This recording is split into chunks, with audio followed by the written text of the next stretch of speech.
and the most accomplished DB in the school's history, as he still holds the all-time interception record with 21. But after becoming a household name as a Hurricane, Reed now had the NFL.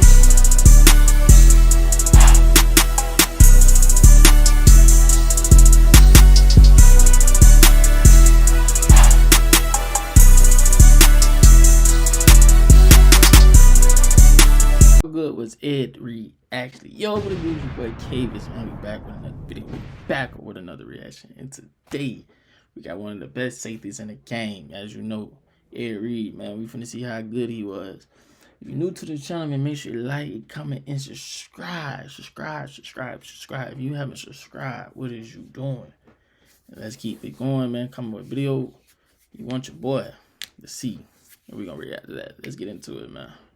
How good was Ed Reed actually? Well, when you look up ball hawk in the dictionary, there's just a picture of Ed Reed. No safety has ever been more complete. We're talking about a guy who once baited Peyton Manning, but also leveled players for fun. A guy who has the 2 longest pick sixes in NFL history. A guy who Bill Belichick called, "You're the best free safety that's ever played this game that I've seen. You're awesome." To understand how I think they made plays just for him, so he won't even try to pick it or anything. That's how good Ed Reed was. Ed Reed really was, we need to understand how Ed Reed came to be, looking at the many highs and even lows of his illustrious career.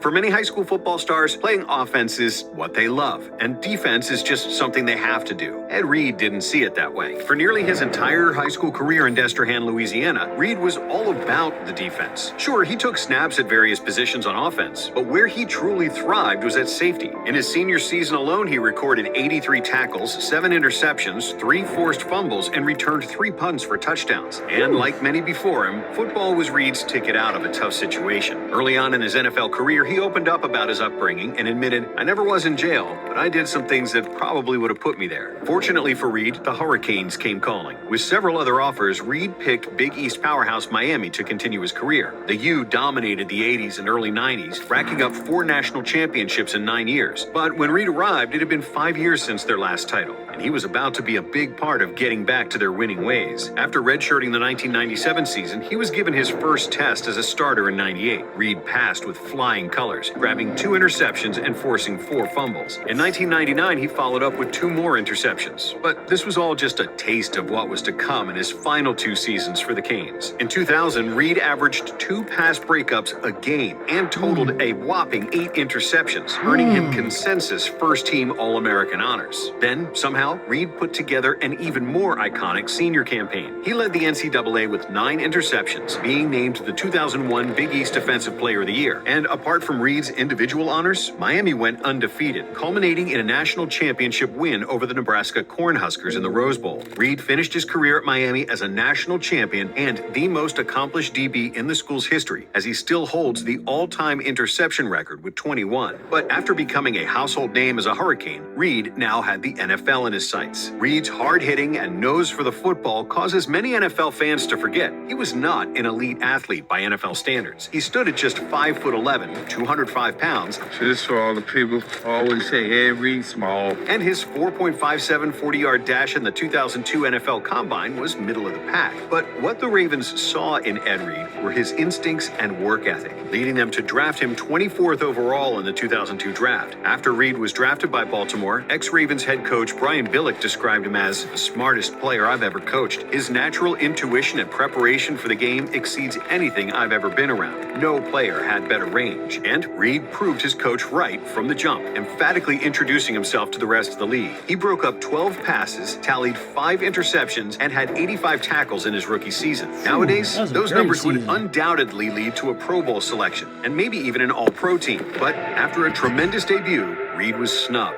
And this would serve as fuel for him to up the ante in 2003. He increased his pass defended total to 15, while also upping his interception total to 7, including a pick 6. Throw in a forced fumble and 71 tackles, and Reed had solidified himself as an elite DB in just 2 years, getting that Pro Bowl nod and second-team All-Pro selection he was robbed of the year before. He also made his playoff debut that year in a 2017 loss to the Tennessee Titans. Although it ended in a Ravens defeat, Reed brought down his his first playoff interception during an exceptional performance. And then, for a third straight season, Reed upped his game again. His 2004 campaign was nothing short of one of the greatest seasons we've ever seen from a safety. Reed registered 17 passes defended and led the league in interceptions with 9, including a then NFL record 106-yard pick six. Reed takes it out of the end zone.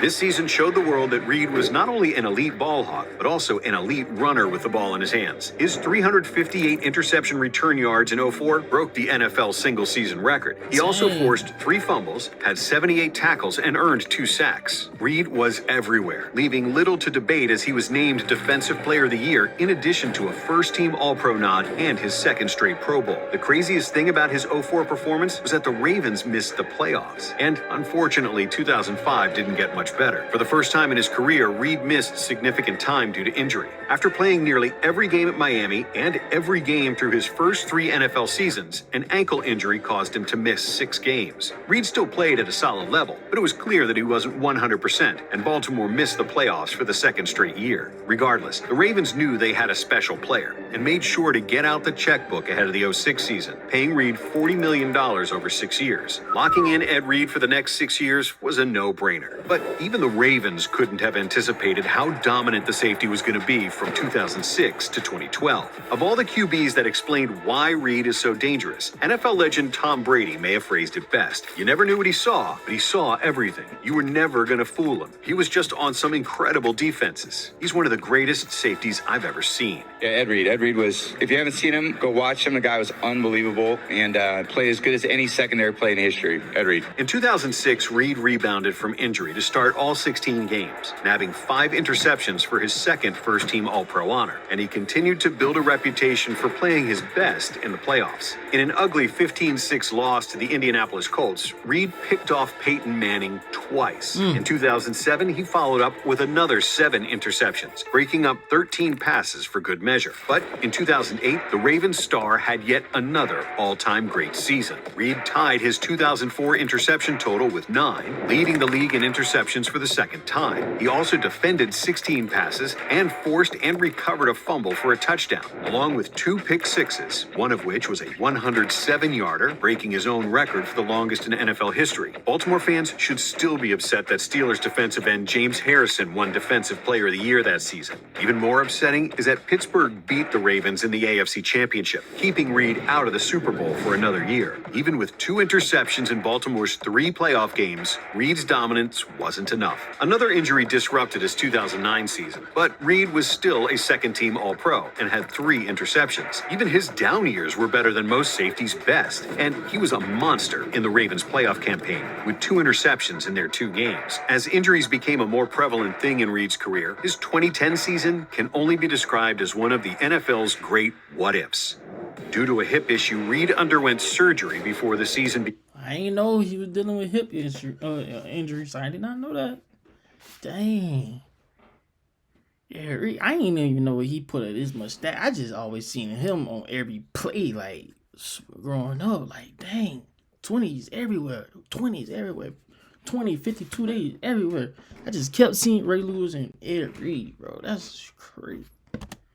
Recovery took far longer than anticipated, meaning that he had to miss the first 6 games of the campaign. But when he finally did hit the field in Week 7, any doubts were instantly erased. Reed made his return with 2 interceptions. And in his 10 appearances in 2010, Reed brought down multiple interceptions on 3 occasions. He ended the regular season with 8 interceptions, a league high despite missing nearly half the season. Despite a critical injury, surgery, and significantly less time, Reed still earned his 5th first-team All-Pro honor. Reed had never played better in his career, but he had back-to-back seasons with significant injuries and was about to experience one of the toughest moments of his life. On January 7th, 2 days before the Ravens were set to face the Kansas City Chiefs in the wildcard round, Ed Reed lost his brother Brian. According to Reed's account, Brian was having mental issues before driving off from his family. The Reed family called the authorities in order to bring him home. Contacted the police and had to report the car stolen to try try to basically slow my brother down and just bring him in, bring him home. But Brian refused to comply and jumped off a bridge in Harvey, Louisiana. Ed was shell-shocked. He was tough, but this kind of loss was something different. He was a loving kid,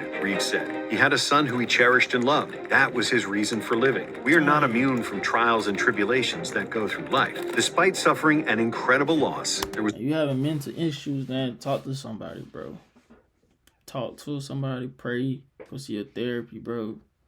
That mental issue, bro, it's serious, bro. Y'all go do that for sure. If you know somebody who going through it, or you going through it, or anything, bro, pray and just talk, man. Let it out. Cry. Let it out. Talk to somebody. Jeez.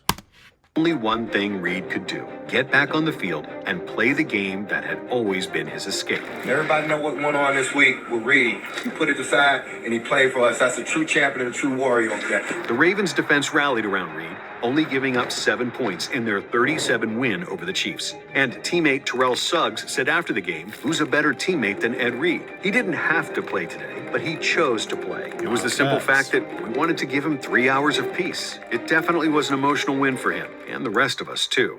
Unfortunately, the Ravens weren't able to carry that momentum over to the next week, as they lost to the Steelers in the divisional round. In 2011, Reed appeared in every regular season game for the first time since 2008. He made his 8th Pro Bowl appearance after a 3-interception season, and the Ravens made their 2nd AFC Championship appearance with Reed. And as so many playoff hopefuls did, they fell short to Brady and the Patriots. Entering his 34-year-old season, it was clear what Reed was missing. He had accomplished everything except the Lombardi Trophy. Time was not just running out in terms of the safety's age, but 2012 would also mark the final year of his 6-year deal with Baltimore. Through the first 11 games of the season, it appeared as if the Ravens were the NFL's team to beat. Baltimore went 9-2, and Reed had 3 interceptions and 11 passes defended. But Baltimore didn't just cruise from there. In fact, things were about to get really rocky for the Ravens. Baltimore lost their next 3 games. After another brutal rivalry loss to the Steelers, they were then upset by Washington and dismantled by Peyton Manning and the Broncos. All the confidence from the first half of the season had disappeared.